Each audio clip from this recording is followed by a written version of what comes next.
1937, they didn't know any of that history. The only history that they were given was all these cock and bull stories about how it made people crazy and they went out and killed people under the influence of marijuana. The Tax Act was built on lies, and I think it's outrageous that we have legislation that still exists today that it was based on lies.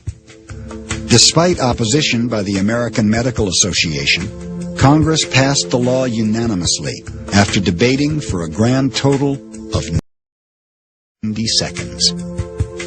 President Franklin D. Roosevelt signed it into law on August 3, 1937. Theoretically, the new law did not actually prohibit marijuana and hemp.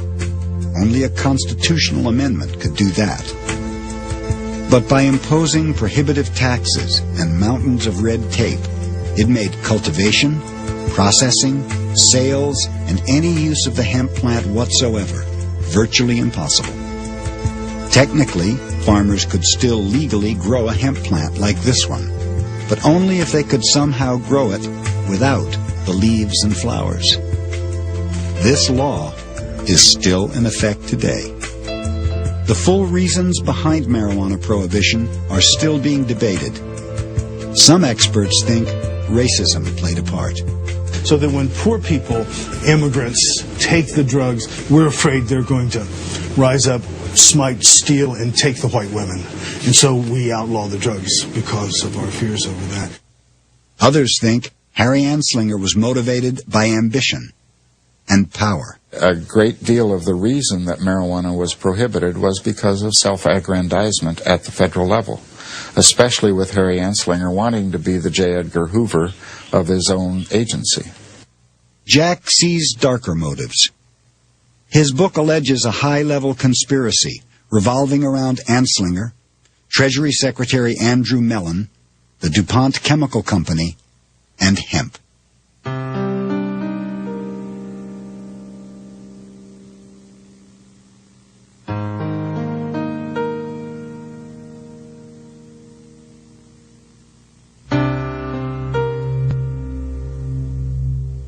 Before the Civil War, hemp was the nation's second-largest cash crop behind cotton. But while cotton could be processed by machine, slaves were the only cost-effective way to separate the tough hemp fiber from the pulpy core that was used to make paper. When slavery ended after the war, the hemp industry went into decline. The death knell was sounded in the late 1800s when paper makers converted to tree-based pulp. It meant that you could chop down a forest a lot cheaper than you could pay laborers to manufacture hemp fiber for paper. Jack hangs his conspiracy angle on events that happened simultaneously with marijuana prohibition. Coincidence number one. A German immigrant invented a machine called the decorticator. This new mechanical processing device was about to bring hemp into the modern industrial age. Popular Mechanics magazine recognized the potential bonanza for American farmers and entrepreneurs. This article heralded a machine that could process hemp quickly and cheaply for the first time in history. Coincidence number two. The DuPont Company in the 30s came out with both a sulfuric acid method for making paper from trees and a new invention called plastic. Jack's book points out that a hemp resurgence would certainly have been a serious threat to DuPont's petrochemical strategies. And finally, there's millionaire financier Andrew Mellon. Mellon was Anslinger's boss, Harry's wife's uncle, and DuPont's banker. Coincidences number 3, 4, and 5. Don't smoke all of my grass.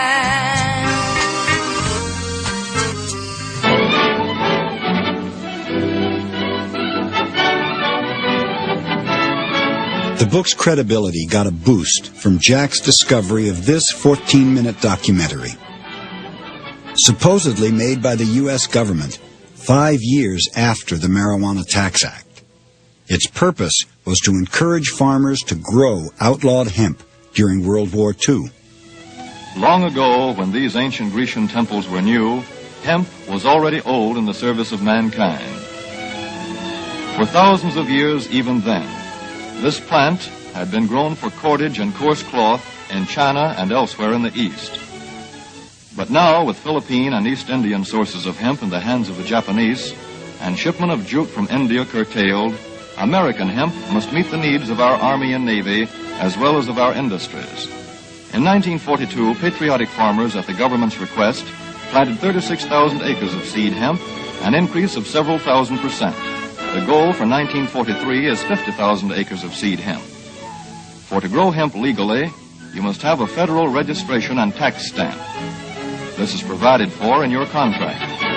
Ask your AAA committeeman or your county agent about it. Don't forget, Jack often staged public showings of Hemp for Victory to validate his history of the plant. He also used the film as an example of government deception and hypocrisy. But he was stunned one day in 1988 to get a call from a newspaper reporter questioning the authenticity of the film.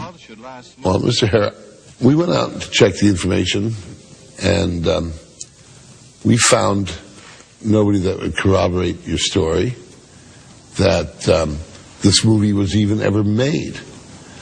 You said this movie was made by the United States government, this movie Hemp for Victory.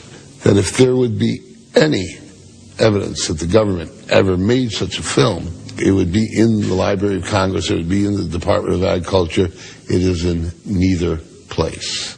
His reputation on the line, Jack and his friends went on an excursion to Washington, D.C.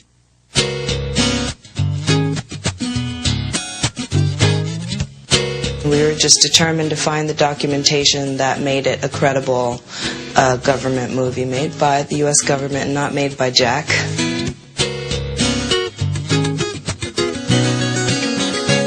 We didn't see it as detective work. We just saw it as we were on a mission. We're on a mission from God.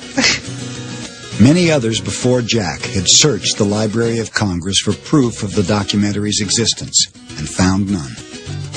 In a day of digging, Jack ran into the same lack of evidence. After deciding to give up, we decided to give it one more try. In a dusty old book, hidden among clutter in a back room, they found it. The official Library of Congress documentation. Indeed, the film had been made by the U.S. Department of Agriculture. Hemp for Victory.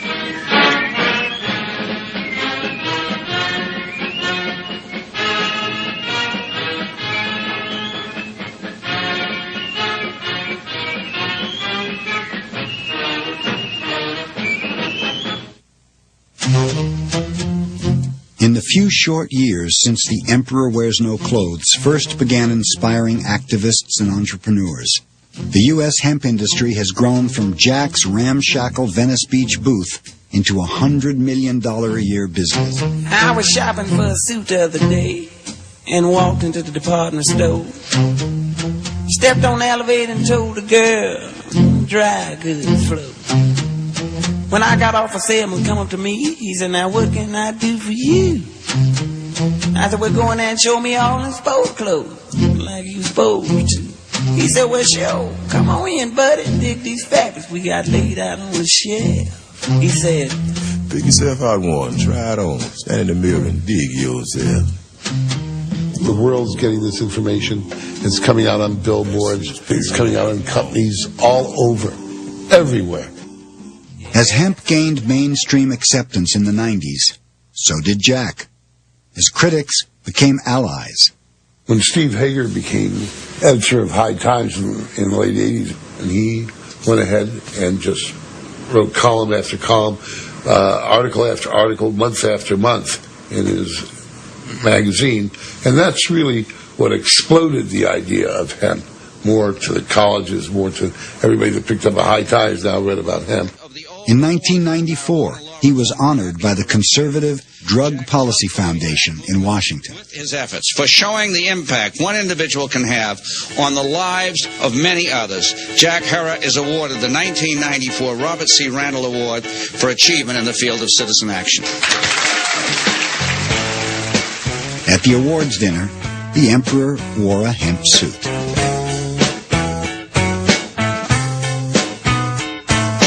Leaning on a tree trunk, thinking all the same junk, falling in and out of a dream. Back and forth I'm swaying, I'm contemplating staying, laying and... But nothing vindicated Jack more than a 1992 Lifetime Achievement Award from his longtime adversary, Normal. How do I calm myself at times like these? I need a simple kind of lovely, and the thought is just a novelty. From a nemesis to a prophet, I think, is the way to look at it.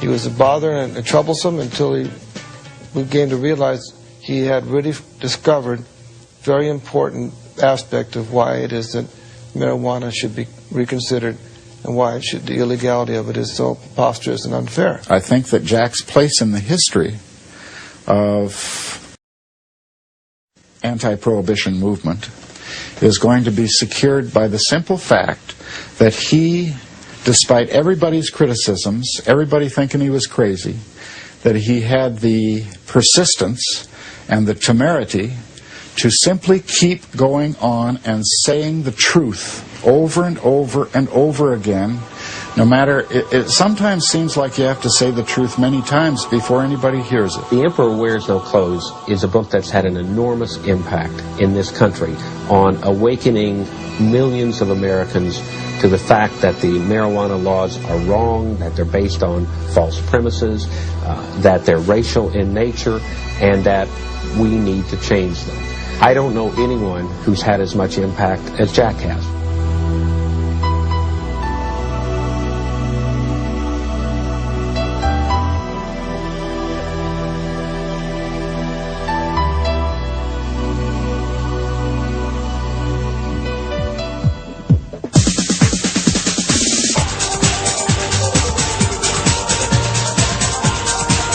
Neither Jack nor anyone else in the outgunned, outspent reform movement was having any impact at all on U.S. drug policies.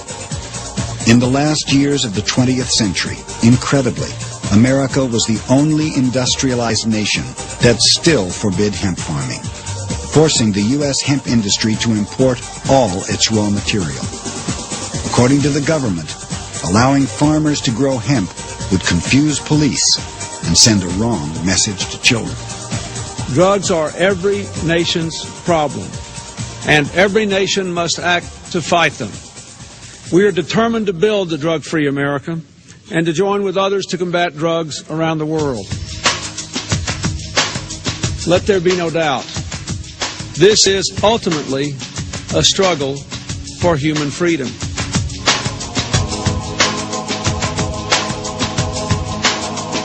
In the 90s, the federal government escalated the war on marijuana, spending a record amount of money to arrest a record number of Americans, most for simple possession.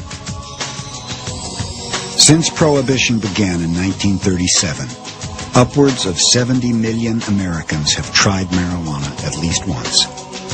A staggering 11 million of them have been arrested.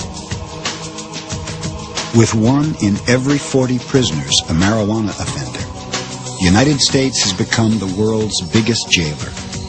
Some states now spend more on prisons than on higher education. Even alcohol prohibition did not punish the users of alcohol.